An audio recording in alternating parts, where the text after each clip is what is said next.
En esta sección del video lo que vamos a aprender es a dar los primeros pasos en el manejo de datos raster en QGIS. Y para ello, bueno, nosotros hasta el momento hemos estado trabajando mucho con la capa de vectorial y ahora vamos a trabajar con la parte de raster, de análisis raster. Entonces nosotros aquí tenemos diferentes opciones para procesar este tipo de archivos y el ejemplo que primero quisiera hacer es cómo cargar este tipo de archivos y luego vamos a trabajar un poco con la calculadora raster para poner en práctica las operaciones que se mencionaron en la presentación. Vamos a hacer un poco de álgebra de mapas, algunos cambios de unidades, vamos a hacer también interacción entre diferentes capas de raster y bueno, vamos a proceder. Entonces ahora vamos a ir a capa, añadir capa. Y ahora vamos a elegir la opción de añadir capa raster. Vamos a ir a la ruta donde tenemos almacenados nuestros archivos y vamos aquí. Vamos a analizar un problema donde nosotros tenemos, por ejemplo, 4 raster y cada raster tiene valores de radiación solar en unidades de watt por metro cuadrado. Entonces nosotros, ese raster, cada uno de ellos es un raster promedio de cada mes. Y lo que yo voy a hacer es sumarlos para ver cómo ha sido la radiación solar a lo largo en total de esos 4 meses, y también les vamos a hacer un cambio de unidades e incluso vamos a sacar el promedio de radiación solar durante esos 4 meses. Entonces vamos a agregarlas. Podemos agregarlas una por una o agregar todas al mismo tiempo. Para ello pues las vamos a seleccionar, abrir, añadir,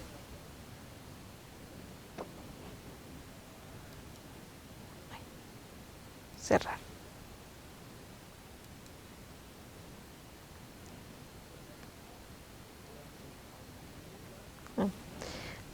Parece que se agregaron 2 veces, vamos a quitar para no poner en riesgo nuestra capacidad de procesamiento. Vamos a eliminarlas, aceptar y vemos cómo ya se han agregado nuestros rasters. ¿Cómo conocer qué tipo de información contienen estos raster, de qué tamaño son, cuál es la extensión del raster, cuál es el tamaño de la celda, qué sistema de coordenadas tienen, que recordemos que esos son los atributos asociados a cada valor de celda? Pues es importante antes de procesarlos conocer este tipo de información. Entonces vamos a ir a las propiedades del raster para poder visualizar esta información. Entonces vamos a dar clic sobre el panel de capas, clic derecho, propiedades y bueno, aquí podemos visualizar en la información la extensión del raster. Aquí podemos visualizar, por ejemplo, el formato en el que está este tipo de archivo. Por ejemplo, algo que no he mencionado hasta el momento es el tipo de formatos en los que se guardan este tipo de archivos raster. Uno de los formatos más comunes es el GeoPackage, que al igual que los datos vectoriales pues también se pueden almacenar datos rasters y es universal para cualquier tipo de software GIS. En este caso podemos encontrar más de 50 tipos de archivos en los que se almacenan los tipos de datos rasters. Está el JPG, está el TIFF, está GeoTIFF también, que es una de las formas en las que se puede exportar. Y hay múltiples tipos de archivos. Por ejemplo, este es ASC, que alguna institución quizá lo agarró como una manera estándar de trabajar y nosotros nos podemos encontrar múltiples formatos de trabajo. Entonces en este caso estamos trabajando con un tipo de archivo ASC. Ahora bien, nos dice que tenemos en la parte de filas tenemos 4.401 filas y tenemos 6.401 columnas. Entonces todo ese tipo de información la podemos encontrar aquí. También, por ejemplo, lo que hace QGIS al cargar un archivo raster es calcular las estadísticas involucradas alrededor de todas las celdas que incluyen este tipo de raster. Entonces, por ejemplo, nosotros tenemos el valor máximo, el valor medio, el mínimo, la desviación estándar y los percentiles. Y aquí es importante observar que, por ejemplo, tenemos el tamaño del píxel. En este caso, estamos conociendo nuestro raster y ya vimos cuál es su extensión, cuál es el formato del que tiene, cuántas columnas, cuántas filas, y el tamaño de la celda de 500 por 500. Entonces, bueno, esta información de entrada ya nos sirve para ir conociendo ciertos efectos que pudiéramos ir viendo a lo largo del procesamiento. Ahora bien, vamos a empezar a manejar este tipo de archivos. Algo importante que se debe de tener en cuenta es que hay ciertas situaciones en el manejo o en la estructura de este tipo de archivos. Como nosotros tenemos una matriz de datos que puede ser rectangular o cuadrada, en este caso nosotros tenemos diferentes números de filas que de columnas, entonces nuestro raster tiende a ser más rectangular que cuadrado. Y vemos que realmente la forma que tenemos aquí en el raster no es un cuadrado específicamente, vemos que tiene la forma del país. Eso significa que hay otros valores aquí que nosotros no vemos y que se llaman valores nulos. Esos valores nulos, depende del usuario, tienen un valor en específico. No significa que no haya datos, sino que esos datos no son reconocidos para procesamiento y eventualmente tampoco son desplegables. Una forma de agregar valores nulos a nuestras matrices de datos son con valores negativos. En este caso, el valor menos 99 nos está indicando que este raster tiene valores nulos y que tienen ese valor de menos 99. Entonces le vamos a dar, bueno, de entrada la información que ya obtenemos en general, ya conocemos un poco nuestro raster. Ahora bien, la fuente, el sistema de coordenadas en el que se va a desplegar. Nosotros en el proyecto tenemos un sistema de coordenadas geográficas, pero si yo tengo un poco de conocimiento de la historia de estos datos están en un sistema de coordenadas proyectadas que se llaman proyectadas cónicas conforme de Lambert. Y bueno, aquí quisiera mencionar que algo muy importante es conocer más o menos la historia de estos datos, porque a veces, pues, a pesar de que se nos presenta aquí información característica de este archivo, no nos reconoce el sistema de coordenadas.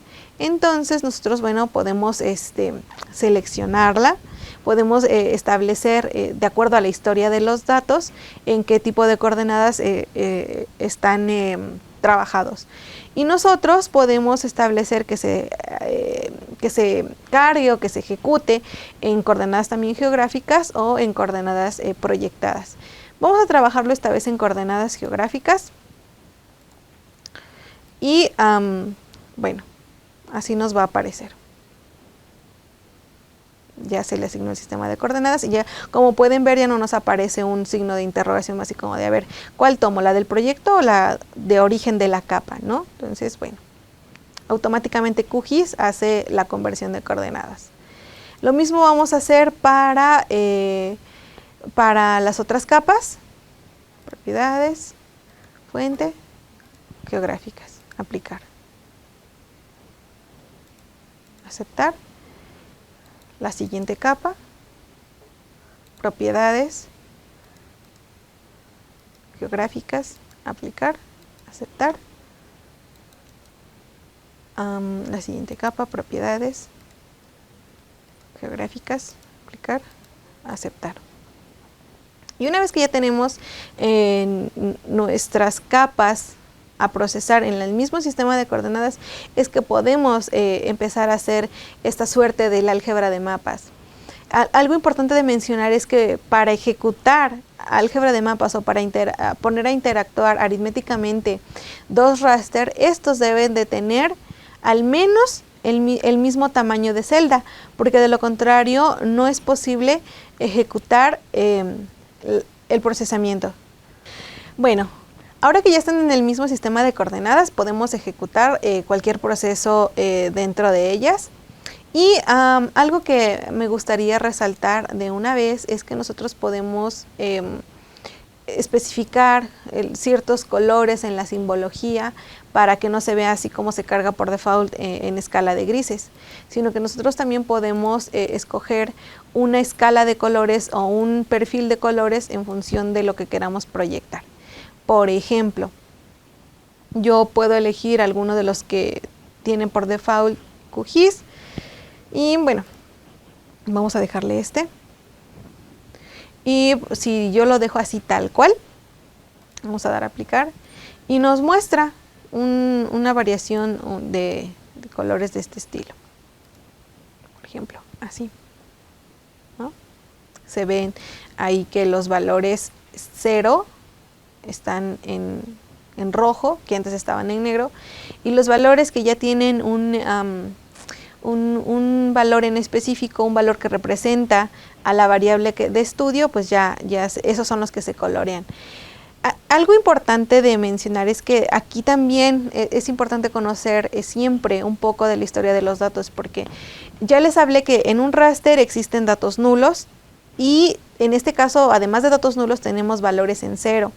¿Qué significa eso? No significa que ahí en esos lugares no haya radiación solar, sino que es la manera en que escogió la persona que hizo estos raster para mencionar que esas son zonas excluidas, donde por ejemplo, si estas son mediciones de radiación solar, significa que en esas zonas en 0 no es posible, digamos que la cosecha de energía solar, sino que más bien son territorios excluidos como pueden ser zonas de cultivo, cuerpos de agua, asentamientos urbanos, donde se eliminan esas áreas y se les asigna el valor de 0 para que no se tomen en cuenta dentro de los cálculos, o más bien para la visualización, porque realmente un píxel con un valor de 0 sí se toma en cuenta en los cálculos, pero no afecta el despliegue de la información porque finalmente nosotros ya tenemos bien delimitadas las zonas en las que sí es posible la cosecha de energía solar en este caso. Pero si nosotros queremos hacer una suerte de manipulación de estos datos, podemos aplicar un condicional sobre los valores de 0 y decir que esos valores de 0 se hagan nulos, y así aseguramos que durante el procesamiento de los datos no se tomen en cuenta en los cálculos. Entonces, por ejemplo, vamos a hacer ese ejercicio, ¿no? Para que nos aseguremos de que no haya ningún error en nuestro promedio.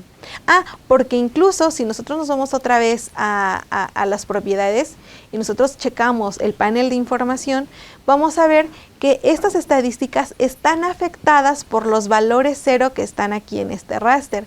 Si nosotros agregamos, si nosotros hacemos esa condicional de que se hagan nulos los valores 0 y volvemos a checar estas estadísticas, digamos que del raster como tal, esos valores van a cambiar. Vamos a hacerlo. Bueno, ahora que ya les mostré más o menos los primeros pasos de cómo se puede manipular la simbología y cómo se pueden conocer la información y las características iniciales o generales de los datos raster, ahora voy a enseñar a hacer operaciones básicas en la calculadora raster. Para ello vamos a ir a la pestaña calculadora raster. Vamos a abrirlo y lo que vamos a hacer es que, bueno, como yo les mencioné anteriormente, tenemos 4 capas y cada capa muestra valores de radiación solar para todo el país. Entonces tenemos valores promedios mensuales, pero ¿qué pasa si nosotros queremos conocer cómo ha sido la radiación solar promedio en esos 4 meses? Entonces para ello lo que vamos a hacer es calcular el promedio de esos valores a lo largo de esos 4 raster y vamos a obtener una capa resultante. Entonces, bueno, primero vamos a observar que los valores de radiación solar de cada mes van de valores como de 9 hasta 37 watts por metro cuadrado. En esas unidades están los valores. Otros van de el máximo valor es de 33 watts por metro cuadrado, de 29 watts por metro cuadrado y de 24. Entonces, esa variación entre los valores de los rasters pues va a permitir que tengamos también una variación en el promedio. Entonces, vamos a hacer este cálculo. Vamos a sumar cada una de los rasters que tenemos aquí cargados y los vamos a dividir entre 4, que son el número de meses que estamos evaluando. Entonces, para agregar la calculadora, para agregar al procesamiento estas capas, lo que vamos a hacer es dar doble clic o bien escribir el nombre de la capa. Entonces, vamos a sumar más la capa más la otra capa más la otra capa. Y llevamos 3 y la última capa. Vamos a agregar el símbolo de más. Y vamos a dividir entre 4. Es importante aquí que tengamos cuidado de cómo agregar las capas y que las expresiones aritméticas sean válidas. Aquí nos aparece, QGIS nos ofrece la posibilidad de conocer qué tipo de expresión estamos agregando es válida o qué tipo de expresión que hayamos anotado no es válida. Si no es válida, entonces no se va a ejecutar correctamente.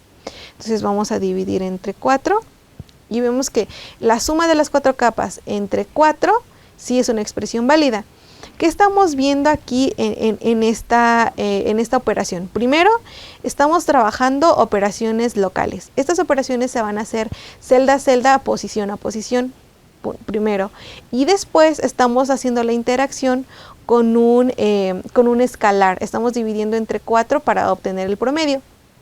Entonces, este 4 va a dividir cada valor de celda posición a posición. Y bueno, aquí todavía no nos aparece habilitada la pestaña de aceptar porque no hemos establecido una dirección para guardar el raster de salida. Entonces lo vamos a establecer en una carpeta en la que se esté trabajando y yo lo voy a guardar aquí. Vamos a poner promedio de 4 meses. Guardar.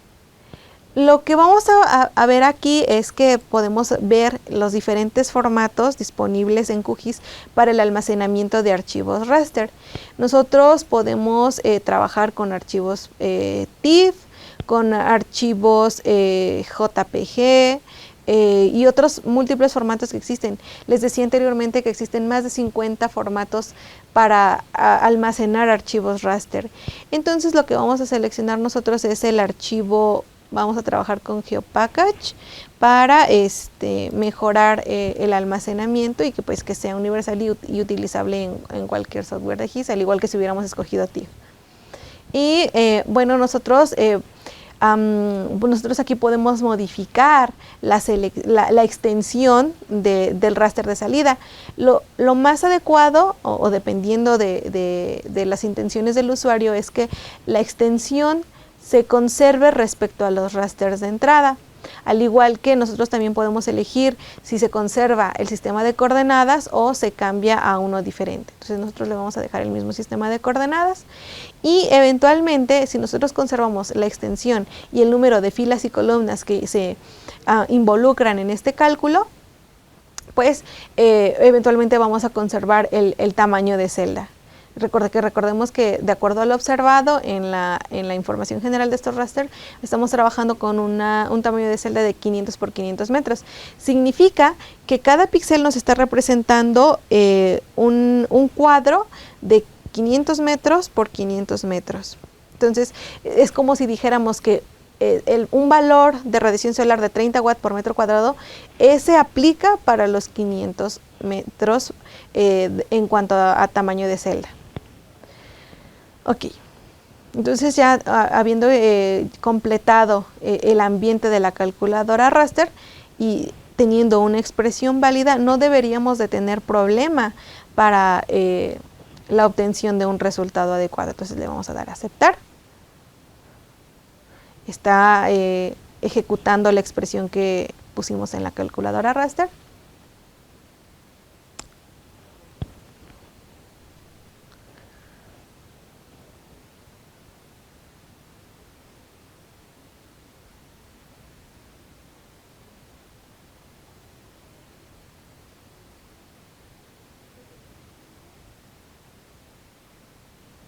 y ya terminó de correr.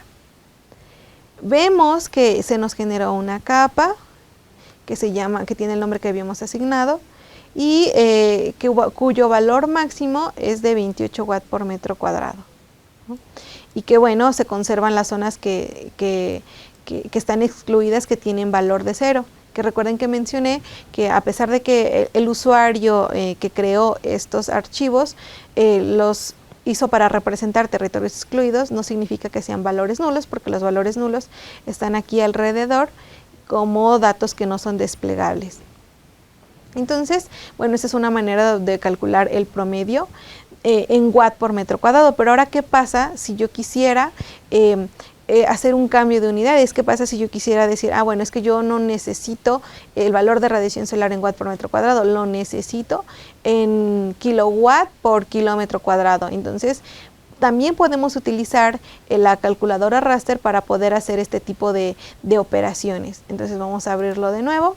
Vamos a transformar nuestro promedio que está en watt por metro cuadrado a kilowatt por kilómetro cuadrado. Entonces vamos a seleccionar la capa que se nos creó. Vamos a decir, a ver, por ejemplo, vamos a establecer nuestra relación de transformación de unidades. Si tenemos watt por metro cuadrado, entonces vamos a tener que dividir entre 1000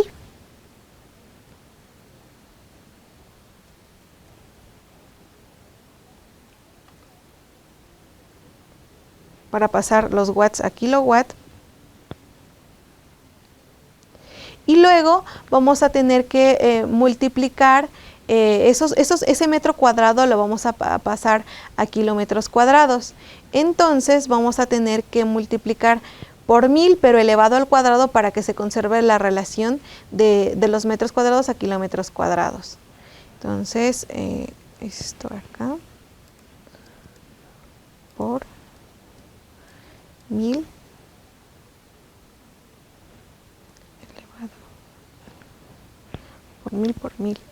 Es importante mencionar que, por ejemplo, aquí la calculadora raster maneja también un ambiente de programación en Python. Si nosotros quisiéramos poner expresiones con ciertas sentencias, deben de ser bajo la sintaxis de Python. Entonces, bueno, hay una forma de establecer el al cuadrado. Bueno, en este caso la calculadora nos permite poner el gorrito como tal. También podemos poner 2 asteriscos o simplemente multiplicar 1000 por 1000. Que finalmente a nivel de procesamiento es más sencillo para la computadora hacer 1000 por 1000 que elevar un número al cuadrado. Entonces nada más déjenme verificar que esté todo correcto. Ok, sí. Entonces, aquí nos está diciendo que tenemos una expresión no válida. Ya vi por qué. Ok, ahora sí. Y tampoco hemos establecido dónde se va a guardar nuestra capa de salida. Entonces lo que estamos haciendo es cambiar unidades. P4 meses, kilowatt por km2. Ahora sí, en teoría no deberíamos tener igual ningún problema, porque vamos a conservar la misma extensión de los raster de entrada. Vamos a conservar el mismo número de filas que de columnas, y vamos a conservar el sistema de coordenadas. Entonces, aquí realmente el error que pudiéramos tener es haber escrito una mala expresión y que el resultado no se obtenga de acuerdo a lo establecido. Entonces vamos a darle a aceptar.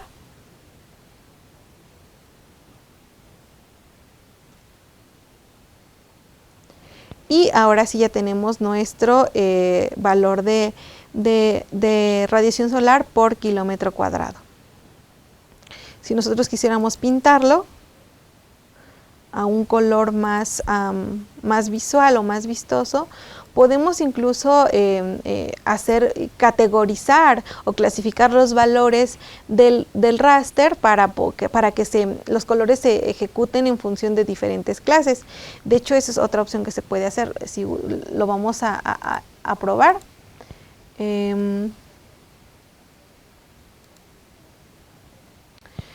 podemos establecer que sea un valor continuo o incluso un valor igual, o podemos establecer una distribución del color, pero que agrupe los valores de raster en intervalos discretos, como por ejemplo aquí lo podemos ver.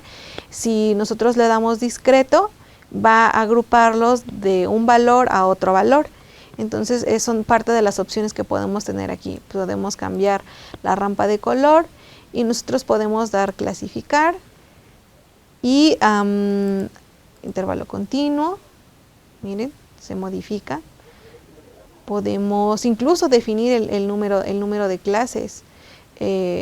Por ejemplo, si le diéramos, a ver, ¿qué pasa si le damos exacto? O sea, nos divide nada más en función de ya no como tal, nos establece el intervalo. Entonces vamos a dejar discreto, vamos a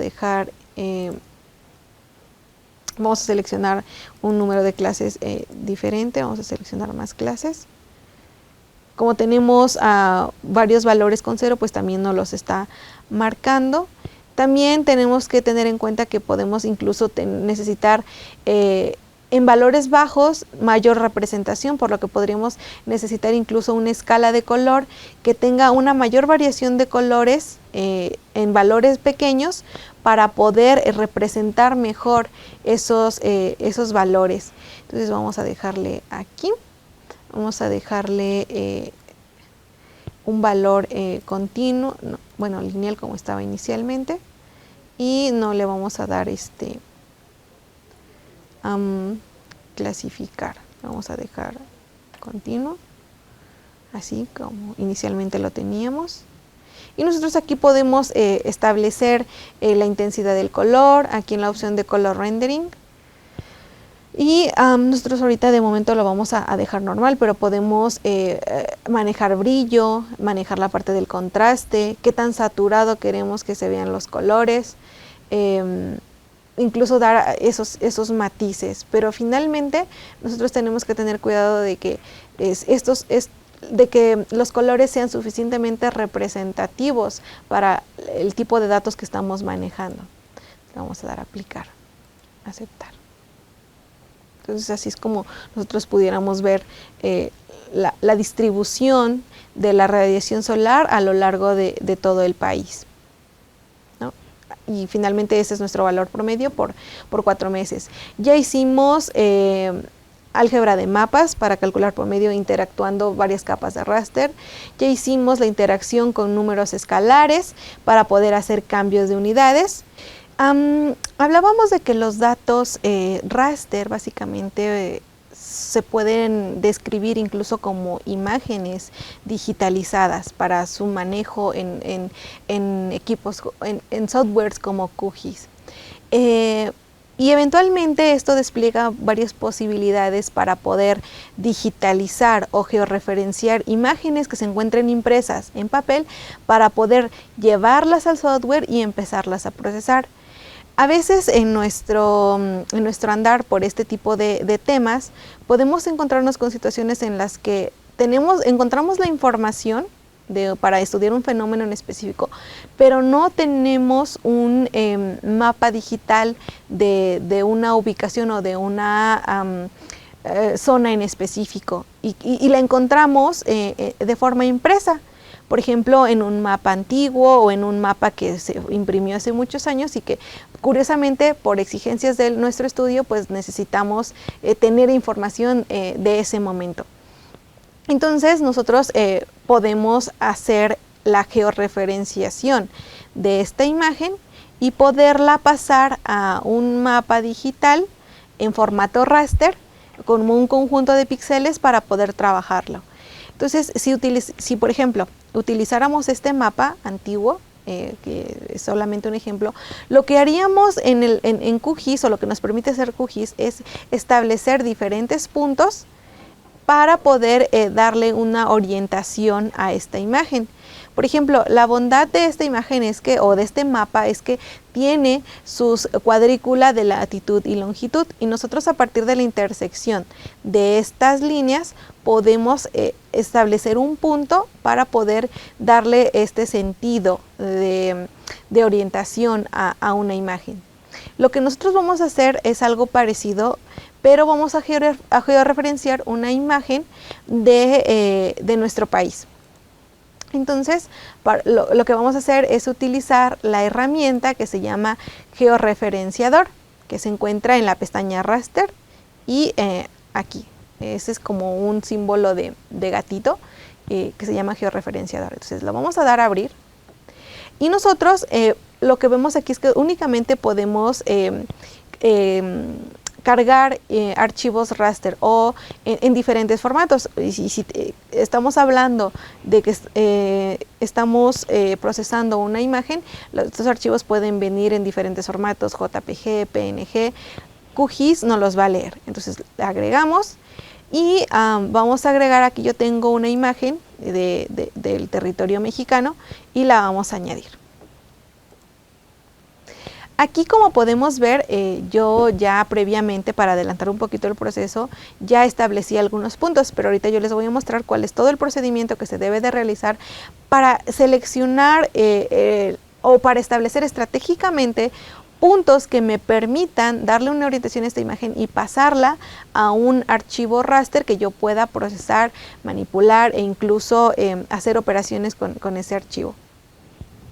Entonces, lo primero que tenemos que hacer una vez que cargamos una imagen es modificar ciertos parámetros como que se llaman parámetros de la transformación.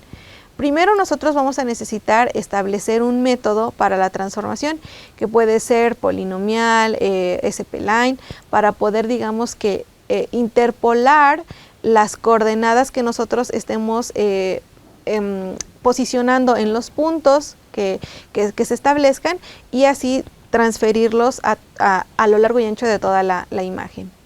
También vamos a tener que seleccionar el sistema de coordenadas en el que se va a guardar el raster que se vaya a crear y vamos a seleccionar igual un formato en el que se va a guardar esta imagen. Aquí ya lo tenemos establecido, va a ser un raster en formato TIFF y algo que es importante de hacer es que hay que guardar los puntos de control por si en algún momento se necesitan editar o utilizar para agarrarlos de referencia y georreferenciar otra imagen. Y vamos a cargar en QGIS el archivo que se genere cuando esté terminado. Entonces le vamos a dar a aceptar. Y ahora vamos a utilizar esta pestaña que nos dice añadir punto. Hay otra que nos permite eliminar los puntos y hay otra que nos permite mover los puntos en caso de que no los hayamos puesto de una forma adecuada.